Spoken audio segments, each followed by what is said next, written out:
নমস্কাৰ সকলোকে। আজি জুবিনদাৰ ভাষাৰে কিছুমান কথা কম। আচলতে কথাখিনি যদি ভাল পায় আপোনালোকে অকণমান শ্বেয়াৰ কৰি আগবঢ়াই নিব। জুবিনদাৰ ভাষাৰে বুলি কি কাৰণে ক'বলৈ ওলাইছোঁ, আচলতে সকলোৱে কৈ আছে আমি জুবিনদাক জীয়াই ৰাখিব লাগিব, জুবিনদাৰ সৃষ্টিৰাজিৰে আমি জুবিনদাক জীয়াই ৰাখিম। কিন্তু জুবিনদাৰ গান গাই থাকিলেই আচলতে জুবিনদাক জীয়াই ৰখা নহ'ব। কিন্তু জুবিনদাই যিবিলাক ভাল কাম কৰি গৈছিলে সেই কামখিনি যদি 1% আমি অসমীয়া মানুহখিনিয়ে কৰিব পাৰোঁ তেতিয়াহে আচলতে জুবিনদা জীয়াই থাকিব। জুবিনদাৰ কেৱল গান বা জুবিনদাৰ চিনেমাখিনি আমি যদি আগবঢ়াই লৈ গৈ থাকোঁ অকল সেইটোৱে জীয়াই থকাটো নুবুজায়। কিন্তু গতিকে জুবিনদাৰ ভাল কাম মানে কেনেকুৱা ধৰণৰ কথা হিচাপত ক'লোঁ মই, প্ৰত্যেকেই যদি আপোনালোকে এবাৰ ভাবকচোন, অসমৰ 20% মানুহেও যদি এই কামটো কৰে, দিনটোত ওলাই যাওঁতে এজন দুখীয়া মানুহক যি পাৰে আপোনালোকে নিজৰ সামৰ্থ্য অনুযায়ী 10 টকা, 20 টকা, 50 টকা, 100 টকা, 1000 টকা, যোনে যি যাৰ সামৰ্থ্য অনুযায়ী এজন দুখীয়া মানুহক এদিনত এজন মানুহ আপোনালোকে বাছি লওকচোন সহায় কৰিম বুলি। যদি এদিনত এজন মানুহ, প্ৰত্যেকজন অসমৰ 20% মানুহেও যদি মই হিচাপ কৰিছোঁ, অসমৰ 20% মানুহেও যদি দুখীয়া নিচলা সেই মানুহখিনিক এদিনত এজন মানুহ বাছি লৈ পেলাই যদি সহায় কৰিম বুলি ভাবি লয় নহয়, অসমত চাবচোন কিমান দুখীয়া মানুহখিনিৰ উপকাৰ হ'ব। তেতিয়া সেই মানুহখিনিৰ আত্মাই যি এটা আশীৰ্বাদ কৰিব, সেই আশীৰ্বাদটো আচলতে জুবিনদাই পাব আমাৰ জৰিয়তে, সেইটো মই ভাবোঁ। গতিকে এই কামখিনিও আমি লাহে লাহে কৰি যাব লাগিব। আৰু কিছুমান কাম যেনেকৈ আমি প্ৰকৃতিৰ কাৰণে, জুবিনদাই একদম প্ৰকৃতিক এজন ভাল পোৱা, প্ৰকৃতিক গবা মাৰি ধৰা এজন ব্যক্তি আছিলে।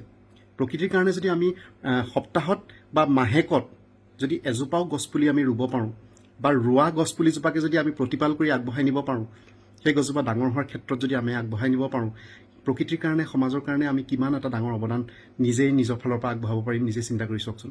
কিমান ভাল পাব জুবিনদাৰ আত্মাটোৱে সেই কামটো কৰিলে। এদিনত এজন মানুহক সহায় কৰক, মাহেকত এজোপা গছ ৰুৱক বা ৰোৱা গছজোপাক প্ৰতিপাল কৰক, কিমান ভাল লাগিব কওকচোন। আমি এনেকুৱা লাগিব যেন জুবিনদাই কৰি যোৱা কামবিলাক আমিও কৰি গৈছোঁ। জুবিনদাৰ আত্মাটোৱে শান্তি পাইছে।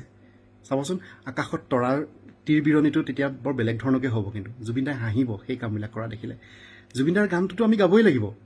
জুবিনদাক আমি ইমান ভাল পাওঁ, জুবিনদাক গান নোগোৱাকৈ আমি কোনো থাকিবই নোৱাৰোঁ। আজি অসমৰ প্ৰত্যেকজনেই গায়ক।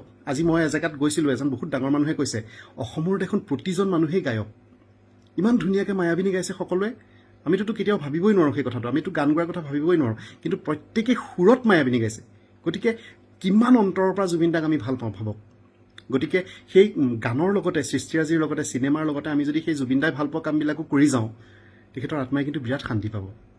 আৰু ধৰি লওক তেখেতে পক্ষীকুল বা জীৱকুলৰ কাৰণে কিমান ভাল কাম কৰিছিলে। চৰাই চিৰিকটি এই মৰা, এই প্ৰৱণতাবিলাক আমি আঁতৰাব নোৱাৰোঁনে বাৰু? আমি সেই গছজোপা কাটি পেলাই যে চৰাইখিনি যে মৰি যায়, সেই গছজোপা আমি নেকাটোঁ কিন্তু এইবাৰ পৰা। আমি য'তেই দেখোঁ কোনোবাই যদি গছ কাটিবলৈ আহে, য'ত যদি চৰাই বাঁহ থাকে, সেই বাঁহ থকা গছজোপা আমি কাটিবলৈ নিদিওঁ। সেইবিলাক আমি অকণমান কিছুমান প্ৰতিবাদ কৰোঁচোন। আমি কিছুমান সেই তেনেকুৱা ধৰণৰ ভাল কামেৰে আমি জুবিনদাক আগবঢ়াই লৈ যাওঁচোন।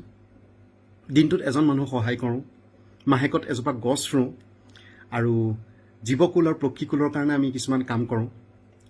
ক'ৰবাত যদি কুকুৰ এটা পৰি থকা দেখোঁ, কুকুৰ এটাৰ যদি কিবা হাত ভৰি ভাগি পৰি থকা দেখোঁ, কুকুৰটোক সহায় কৰোঁ আমি। তেনেকুৱা ধৰণৰ কিছুমান সৰু সৰু কামেৰে আমি জুবিনদাক আচলতে জীয়াই ৰাখিব পাৰিম। আৰু জুবিনদাৰ গানৰ বাহিৰেও যদি আমি সেই কামখিনি কৰি আগবঢ়াই লৈ যাওঁ, জুবিনদাৰ আত্মাটোৱে যে কিমান শান্তি পাব সেইটো আমি বুজাব নোৱাৰোঁ আচলতে।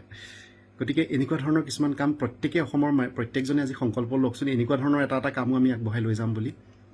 কিমান ভাল লাগিব চাওকচোন আপোনালোকেও ভাবি।